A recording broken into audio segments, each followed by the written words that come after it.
And आज हम बात करेंगे बेसिकली हमारा साइंस से केमिस्ट्री की बात करेंगे। जब हम कंपटीशन लेवल की बात करते हैं ना, तो केमिस्ट्री में हमें बहुत सारी चीज़ें जैसे organic chemistry, inorganic chemistry and physical chemistry, ये सारी चीज़ें इसमें इंक्लूड करती हैं। आज हमारा बेसिकली पॉइंट होगा ऑर्गेनिक केमिस्ट्री। ऑर्गेनिक केमिस्ट्री का एक छोटा सा कॉन्सेप्ट लेते हैं, इलेक्ट्रोफाइल एंड न्यूक्लियोफाइल का। ओके, जब हम इलेक्ट्रोफाइल या न्यूक्लियोफाइल के साथ बात करते हैं ना, तो सबसे पहली चीज़ हमें ये ध्यान में रखनी चाहिए कि एक कॉन्सेप्ट बनाना बहुत ज़्यादा ज़रूरी है कि हमेशा वो ध्यान में रहे। ठीक है, तो एक छोटा सा एग्जांपल ले लेते हैं, एक राजा और एक बहुत गरीब इंसान या फिर बोल सकते हैं भिखारी।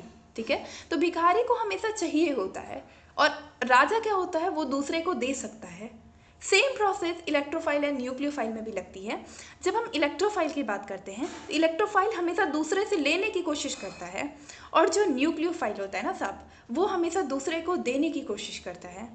वो हमेशा चाहेगा कि हम दूसरे को दे दें और इलेक्ट्रोफाइल हमेशा चाहेगा कि हम दूसरे से ले लें। ठीक है, तो न्यूक्लियस का क्या मतलब होता है, न्यूक्लियस क्या होता है, बहुत रिच होता है। तो हमारे दिमाग में एक अगर ध्यान में रहा ना कि जो न्यूक्लियोफाइल होते हैं वो हमेशा दूसरे को देने की कोशिश कर रहे हैं, तो हमको ध्यान में रहेगा कि इलेक्ट्रोफाइल हमेशा लेने की कोशिश करता है। तो एक चीज़ आप क्लियर रखो कि न्यूक्लियोफाइल हमेशा देने की कोशिश करता है और इलेक्ट्रोफाइल हमेशा लेने की कोशिश करता है। ये छोटे छोटे कॉन्सेप्ट हम पहले तो स्किप कर जाते हैं 11th-12th, लेकिन कॉम्पिटिशन लेवल में ये सारी चीज़ें बहुत ज़्यादा ज़रूरी होती हैं। ठीक है, तो इलेक्ट्रोफाइल एंड न्यूक्लियोफाइल, अगर हमारा नोट्स में हम अपने नोट्स में अपन देखें तो इसमें दिखा है कि जो पॉजिटिव चार्ज जिसके पास होते हैं उनको क्या बोलते हैं, उनको इलेक्ट्रोफाइल बोलते हैं, और जिनके पास निगेटिव चार्ज होते हैं उनको बोलते हैं न्यूक्लियोफाइल। लेकिन ये हर समय पॉसिबल, हर समय ये सही नहीं होता है। पॉसिबल तो होता है लेकिन हर समय ये सही जरूरी नहीं है कि जरूरी नहीं है कि हर समय चार्जेस दिखाएं। ठीक है, समटाइम आपको ऐसे ही पकड़ना होता है, कोई चार्जेस नहीं दिए होंगे, लेकिन आपको ये समझना होगा कि इलेक्ट्रोफाइल और न्यूक्लियोफाइल बिन चार्जेस के भी आपको ये देखना होगा कि ये इलेक्ट्रोफाइल है या न्यूक्लियोफाइल है। जैसे समटाइम क्या होता है कि जो आउटर मोस्ट इलेक्ट्रॉन, जो loan pair of an electron होते हैं, जो कि बॉन्डिंग में पार्टिसिपेट नहीं किए होते हैं, वो भी अगर प्रेजेंट हो तो वो न्यूक्लियोफाइल की तरह बिहेव करता है। जैसे एग्जांपल में देखिए, एक यहाँ पे CH3O- दिया हुआ है और एक CH3NH2 दिया हुआ है।